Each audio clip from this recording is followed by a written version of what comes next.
Hey, what is going on, everybody? Welcome to Upkick MMA episode 506. I am Brendan. UFC Fight Night, Walker versus Zhang. Originally Ortega versus Sterling, but that got moved down to the... We'll talk about that when we get to it. We're going to talk about all these fights. We're going to go through those things. If you like this kind of thing, subscribe to the channel when the next video is coming out. I'd really appreciate it. Let's talk about the recap. We'll go through every fight on the main card in this video. The timestamps are down below if you're looking for a specific fight. Real quick, I haven't been diligent about this, but I'm going to, again, I'll try when I can. Main card, probably a skipper. They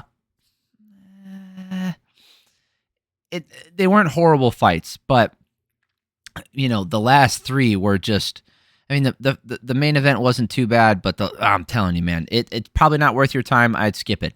That being said, when I looked at this, let me know if this happened to you guys. So I was looking at the schedule, and it said 5. So this has happened to me before, and I wasn't thinking. I just saw 5, and I'm like, oh, 5 p.m. It's going to be an early night. Sweet. And then I go to bed, wake up in the morning, the fights are already over. No, it was 5 a.m. The main card started because it was in China. So they don't always do that, which is why I didn't think twice. I saw that it was in China. I figured, oh, yeah, 5 p.m. Maybe they're doing an early start time because of the hour differences, whatever.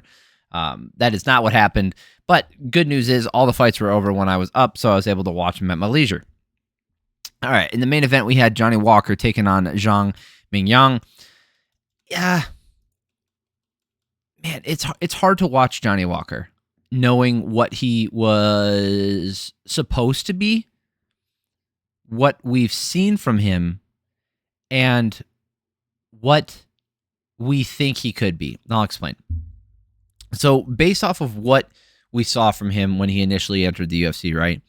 We thought, you know, we thought he was the world beater. We thought he was the next challenger to Jon Jones. I'm not kidding, by the way. You guys can, you know, if you weren't there, there were talks about Johnny Walker fighting Jon Jones and being the next challenger and, you know, winning the light heavyweight belt.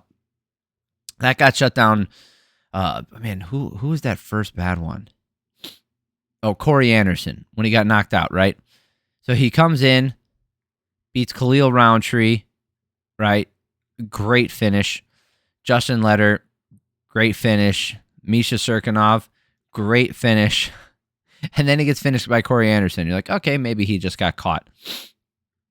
It was relatively early in the fight, whatever. And then he gets beat by Nikita Krylov, and you're like, okay, maybe. And then he comes back with a win, and he's a win-loss fighter, and then he rattles off 3 in a row. But anyway, point is, when you were here, if you were here for this, you remember the hype that was on Johnny Walker and what he was supposed to be, right? And he was supposed to be the next heir to the light heavyweight throne, the next exciting fighter. This is back in, what, 2018? So Jon Jones was still in the mix at light heavyweight at the time, and it was just... there was so much that he was supposed to be. Then we kind of saw, like, no, he's chinny, blah, blah, blah. He's nothing. He's losing to people he shouldn't be losing to. He's not going to challenge for anything. He's kind of washed out. Then he puts together some wins, trains in Ireland, becomes like a more boring fighter, which is better for him sometimes and not good for him other times. And then we get stuff like this, where, you know, the first round is him jumping across the cage, going for a takedown, completely failing on it. He spends most of this round, you know, either on his back or backing up, circling the cage. You know, Zhang is walking him down, and Walker tries for a jumping knee and a jab to a right hand, like midair. He's like he throws a jab, being more chaotic, which is probably what we want to see from him, both for an excitement perspective, but also for success. Like, if you think, what is Johnny Walker's best path to victory? Do you think it's a boring statistical fight where he pokes and prods and lands better? Probably not. It's probably in an exciting fashion where he finds a big shot because he does have that power. So anyway, in this first round, Zhang was doing such a good job of walking him down. He wasn't landing too many big shots, but he was landing enough damage to definitely take this round. He outlanded him 12-9. Walker shot for a takedown, ate an elbow. He ate an elbow. I am not from the part of the country that says that. It's just he doesn't sustain any offense, and neither was Zhang because he was constantly having to chase him down. But Zhang clearly won the first round 10-9. Going in the second round, you're like, okay, how does Walker find his path to victory? Well, the chaos, obviously, but he's going to have to stop and engage, and he was doing that in the first round. It just wasn't working. And it's one of those things where you're watching this stuff, and then, okay, so the fight ends because he lands a low kick, and Zhang can't stand on it anymore. He lands another one and a third one. They were both loading up on this. It's just he got the better of the low kicks, ends up getting the ground and pound. Oh, yeah, and during the ground and pound, at one point, Walker, he's throwing some really big right hands, and he cocks back. And when he did this, Mark Goddard was standing right behind him, leaning over him, and he took an elbow to the face. I noticed it on the replay, so good on Mark Goddard to stay in there, staying tough, taking an elbow to the jaw. Actually, might have been right to the beak. Anyway, you look at like the fight ending sequence. It's almost like a random, for those of you guys who games, RNG, stands for random number generator. It's almost just throw shit out there and see what happens. But the problem with that is it's not a method for sustained success. So my takeaway from this is what Johnny Walker is. Right? He has a loss to Volkan Ozdemir. He gets knocked out. He got, knocked out by Ankalaev.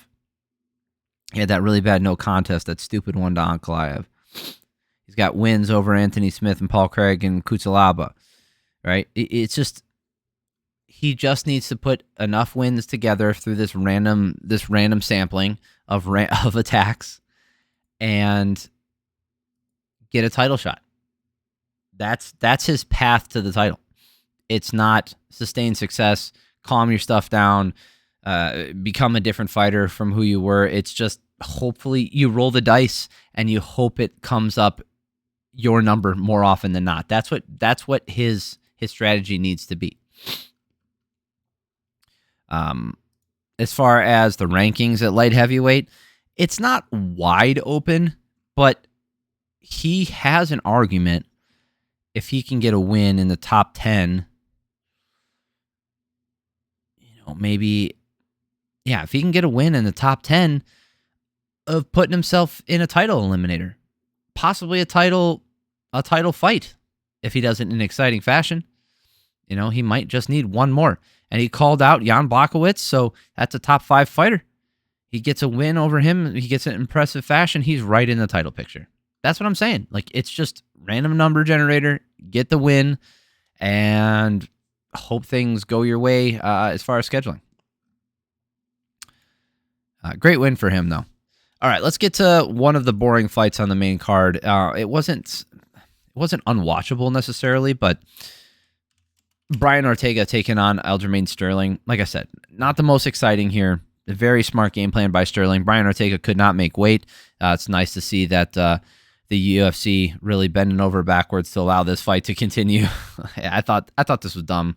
They fought at a catch weight. I don't know if he got fined. I think he should be fined regardless. He couldn't make weight. And agreeing to a catch weight doesn't change the fact that he couldn't do what he said he was going to, what he was contracted to do. He did not do. Anyway, I don't know. For those of you guys who watched me before, I'm not a big fan of Brian Ortega. I think that part of it is from the UFC. Part of it is also the way that he fights. It's frustrating to watch him fight.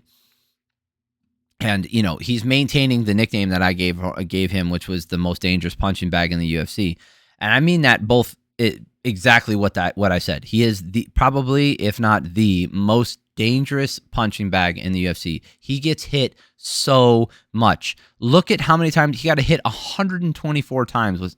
That's significant strikes, right? Aljamain Sterling landed 124 significant strikes. Brian Ortega gets hit so much in these fights. 124, 106. Oh, and that win against Yair, he only got hit 55. And then 23 because he got knocked out. That was a bad finish that dislocated. 214, 127.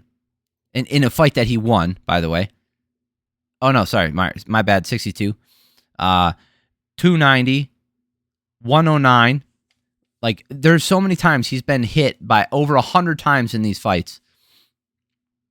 He gets hit a lot.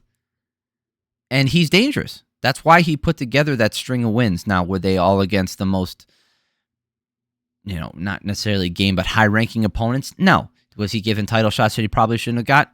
Yeah, probably. But the point is, like, he's dangerous, and he gets hit a lot. And that's what we saw here. Is just, I can sum up most of the first 3 rounds by just describing the first one. Sterling kicks the leg out. He's circling the outside, picking his shots, landing the jab really well, going to the body, going to the legs, landing with that lead hook, landing with the straight right. Ortega really can't catch him.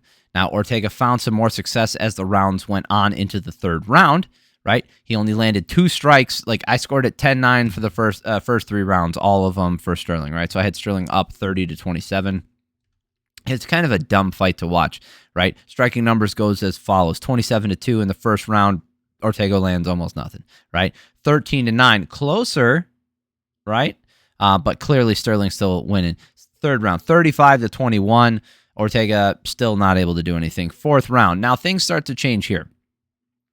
Oh shit! I forgot to say something. Let's see. When did it happen? In the 2nd round, there was a punch that the knuckle went into the eye of Ortega. So Sterling punches him in the eye. Then Ortega looks at the ref, says, and he says, no, that was a punch. Tells him it was a punch multiple times, and Ortega says, are you sure? And then Herb Dean puts a pause on the action, allows him to recover, and then do the review to find out it was a punch. In that scenario, Ortega should have been disqualified. You essentially are saying, I am not willing to continue to fight. Because, I mean, he thought it was a foul. It wasn't a foul. But that's the thing, is like, if the fight is stopped, Herb Dean's shit makes no sense. And then Herb Dean separating him and bitching, like, in the 4th and 5th round. We'll get to those. All right. Anyway, that was really fucking dumb. Shouldn't have happened. 4th round. Sterling is content to stay on the outside. Oh, that's the 5th round. My bad. Ortega's pressure slows down the low kicks from Sterling. So in the 4th and 5th round, because the leg kicks really slowed down, Sterling only landed 3 in the 4th round and 1 in the 5th round. He wasn't really going to it very much, and I think it's because that pressure from Ortega was really crowding his kicks. Ortega went for a takedown. Sterling sprawls out, shoves him down, gets on top into full guard, kind of holds in there at one point. Oh, that's the last round again. God dang it. Sterling took him down and held him down in this round, outstruck him 25-13, clearly winning that round. He's up 40-36. Now the last round. God dang it. I'm all over the place. So unprofessional. Sterling was content to stay on the outside. He would clinch up when he would get in close. Ortega goes for a takedown. Sterling sprawled on him. And then Herb stopped the fight to tell Sterling to engage. Okay, I mean, he was engaging. Do I think it's the most? But here's the thing. It's like he's mad. Like, it seemed like he was mad at Sterling for playing it safe, but I've seen fighters do this and win. I've seen fighters do this and win a title. I've seen the uneven application of the rules is driving me absolutely bananas. Ortega was throwing punches. He gets taken down again. Ortega's throwing punches off his back. And then I was ready to give this last round to Ortega for the damage. And Sterling wasn't really doing anything. And then Sterling just starts throwing punches from the top, and you can see really the differentiator between throwing punches from the bottom and punches from the top. All 3 judges had it the same way, 50-45, clean sweep. There was nothing to this. And Aljamain Sterling calls for the title. I think that's legitimate, and part of it is what he did before. But if you look at the featherweight division, Brian Ortega was ranked number 5. Clearly, he should not be there anymore. Aljamain Sterling was ranked number 7 at featherweight. So this fight is technically, or not technically, it should have been a featherweight fight. Aljamain Sterling should be more than in the top 5, getting a impressive finish. A 50-45 finish is as dominant as you can get outside of 10-8 rounds. Almost as dominant as you can get. And, he has a win. I mean, what are they going to do? If Loyev's not getting it, Lopez probably ain't getting it. Yair, I guess maybe could get it. I think Sterling, throw him in the mix. I'm not against Sterling taking on Volkanovski, letting two older guys go at it. I think it's a better matchup for both of them. We can see one more good fight before we throw a young fighter in there and probably put one of these guys out to pasture, right? This is more of a feel-good thing. It's less about and I also think it's better for the UFC to kind of give both of them an opportunity when they're in a position to do that, instead of just be like, oh, okay, we'll throw them both to the wolves and make somebody else's name off of them, because I don't think it's going to do much. I think it makes more sense to have them fight each other, figure out their legacy, and then you can build a fight on top of that for the title, whether Volkanovski wins or Sterling wins. I think that would be a good decision. Anyway, let's go to a boring-ass heavyweight fight. There's a reason why. If you guys made it this far in the video, thank you so much. But this is why I told you guys at the top of this, it wasn't the most exciting thing to watch. This was, again, I can describe all three rounds pretty much by describing the first round. Describing the first round, but the difference being that as the fight went on, Pavlovich just got better. Pavlovich slowly walking him down, Acosta just circling and outside and retreating. Acosta smashes his head into Pavlovich. For a guy who was as bitching as much as he did, which Acosta did, he commits so many fouls, and he is like the least disciplined fighter, or one of the least disciplined fighters I've ever seen. As far as like what he does, he doesn't give a shit. When he smashed his head into Pavlovich, like, had that done something to Pavlovich, he would have jumped on it and gone for a finish and then been super excited and never. But like the whole time he's bitching about low blows, talking about fingers in the eyes. None of that stuff's happening. He's just like looking for a way out. He's looking for a break, looking for literally any reset because Pavlovich is tuning him up. First round, not so much. Acosta was waiting for Pavlovich to throw and just swinging wild. Pavlovich lands a right hand. He just wasn't able to follow up too much. Acosta grabs the fence. Oh, yeah, that was the other thing. He went for a takedown, and Acosta grabbed the fence to stop the takedown. Like I said, he is more than willing to commit fouls himself but bitch about it on the other side. He is not a clean fighter. There's a clear delineation between like skill here. It was so clear. Pavlovich was landing the cleaner shots in this round, but Acosta landed more. He had some more busy work. I felt like he probably did as much damage, if not more, and he did land more, 11-9. So I gave this first round to Acosta, but if you gave it to Pavlovich, I understand. Neither guy had a definitive moment. Second round, Pavlovich finding that right uppercut counter as Acosta swings big. Acosta is just not a good striker. Right, he's not a good fighter in general. He's a heavyweight in the UFC who's a big dude who can hit hard, and he can take a punch. I'll give him that. That does get you very far in this game. Acosta needs to swing wild because Pavlovich is the much cleaner striker. It just was not working this round. He got outstruck, outdamaged. Pavlovich clearly winning this round 22-20. It's super easy to call. 19-19 going to the third round here. Acosta needs to jab and low kick and run away to win this one or land one big shot. There is no way he's standing in the pocket or doing these things, because every time he did, Pavlovich was landing really good. He's landing great low kicks. He landed, he countered a low kick. This is a clear difference in level. Not even close. When he wanted to sit there and strike, Pavlovich just showed how much better of a striker he was. Hey, at 29-28, Acosta's raising his hand at the end. I don't know if that was hopeful or not. Whatever. It was, if he spent as much time striking as he did bitching about things, he might have came out on this one and the winning side. Evan Field gave that first round to Pavlovich, but Mark Christie and Clemens Werner both gave that first round to Acosta. Other than that, they saw it how I did. Oh, no, not other than that. Like that, they saw it how I did. Last two rounds going to Pavlovich. Okay. Oh, good grief. This video has gone long. This is what happens when you have two 5-round fights and a bunch of fights going to the distance. Kevin Borjas versus Sumudaerji.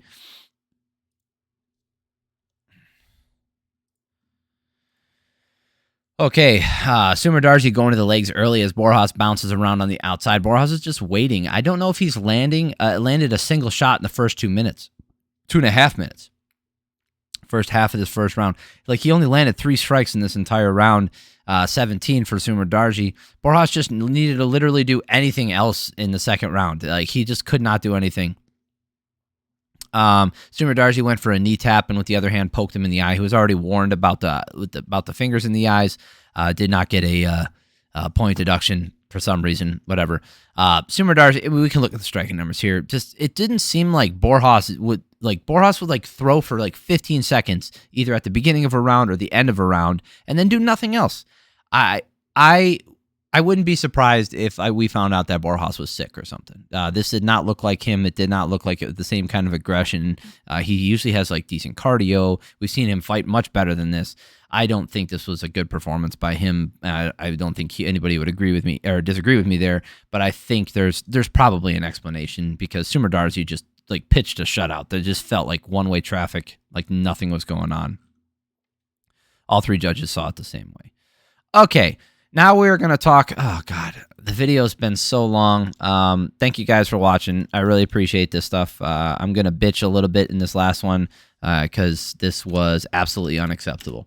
Kiefer Crosbie versus Taiyilake. Taiyilake Nueraji. Yeah. Taiyilake Nueraji. How I wrote it down, how to pronounce it. Okay, so Taiyilake Nueraji gets the finish here. This is bullshit. Okay, chaos with the kicks from the outside. Crosbie kicking like crazy, and Nueraji landing with that right hand. Crosbie on his back using rubber guard. Oh, by the way, the commentary is trying to say that there's no offense from rubber guard. And then they immediately say, I think Eddie Bravo would disagree. Like, okay, I am not the master of rubber guard, nor do I don't particularly like it. It's not a game that I play. But I will tell you, rubber guard has 3 easy submissions, right? 4, I think 4 of them are relatively easy. You've got the triangle. The triangle is right there. It's set up so easy from rubber guard. Like crushing them down, breaking down their posture is excellent from there. You've got the omoplata, which you never really get to finish with that anymore. Nobody really finishes an omoplata. You use it to sweep. You've got the gogoplata, looping it over, going on the throat. You can get the gogoplata from there. You can get the armbar by throwing that leg, again, over the face and then switching your hips over and going over the top and getting the armbar from there. And then also you've got the dead orchard. Like, there are plenty of submissions from the rubber guard. To say it's a good control position and a bad submission position is that's a bad take from Lorosenko. I thought that was a bad take. I think it's actually easier to set up submissions from that position for a lot of people who play it, right? If you're not a rubber guard player, then yeah, sure, this is not for you. I mean, I can't set up them from rubber guard because I really don't play it. Anyway, that was a little annoying. I don't think she meant anything by it. I think she's just, it's not her game, which is fine. Okay, so Crosbie is getting beat up a little bit on the ground, but it's not too bad. And then he's working his way up, and Nueraji knees him in the face, cuts open his eye, under his eye pretty bad, while he was on the ground still. Clearly illegal knee. They stop it. Mark Goddard takes 2 points, and then he goes to Crosbie and asks him, "Are you going to? Do you want to continue?" His nickname is BDK. Interesting. Anyway, he asks him, "Do you want to continue?" He says, "Yes." This is almost immediately, so it's been like 30 seconds, maybe a minute. Probably, I don't even think it was a minute. 30 seconds goes by. Goes to Crosbie, says, "Do you want to continue?" Crosbie says, "Yes." He goes over to Nueraji, and takes 2 points from him, and then tells them to continue. And then immediately Nueraji gets the finish almost immediately after that. This was such horseshit. This was badly played by Mark Goddard. For them to say like, "Oh, excellently refereed by Mark Goddard." No, it was not. It was not. There should have been much more time given. "Do you want to continue?" is not, "Are you ready to continue?" So I think there was a miscommunication there. Unless he didn't plan on giving him a break, which is absolutely ridiculous. Not allowing him to recover after a clearly an illegal strike that caused damage. And then, this is where I'm going to say something that's kind of controversial in the fight world. Crosbie should have just not continued. And I know it's easy for me to say that. Like, "Oh man, you've got no fighter spirit and fighter heart and fighter and blah, blah, blah, blah, fighter's fortitude," all this other shit, right? That's all well and good, but this cost him half of his money. Right, so if he's on a 5-5 or a 10-10 deal, right, he lost half of his money because of this. So he lost, when all he had to do is say, no, I don't want to continue. That was an illegal strike. He gets a win via DQ. Then he gets all of his money, his win and his show and win money. Okay, so there's that. Second, no one's going to look back and see that there's no controversy. It doesn't say there's not even a point deduction on the scorecards because it didn't go to the scorecards or it didn't get out of the first round. So what does this mean for Crosbie? It just has L next to his name forever. It just has L, and no one gives a shit. And the commentary team is saying things like, "Oh, well, it's tough because it was right after the legal thing, but there's going to be an asterisk." But nope, absolutely not. It's not tough. It's very easy and clear. You should have harped on it more. They're saying like, "Oh, we don't want to take anything." You absolutely should take things away. You should not be congratulating a guy for getting a win essentially by committing an illegal strike and then following up with it. They should have criticized him and possibly criticized Mark Goddard for not allowing a break. They should have mentioned that. And yes, I understand you don't want to bring down the broadcast, but the fight ended in the first round. You got plenty of fucking time. At least mention it. At least mention it. This was badly handled by everybody involved, including Crosbie himself. I think he will look back on this and possibly regret his decision. I hope the UFC does not punish him for this. I hope they reward him I hope they give him his money. I hope they give him another fight. And Nueraji, I hope this is just a flash in the pan, an accidental thing, and I hope this is not a consistent thing because this is complete bullshit. All right, that is it.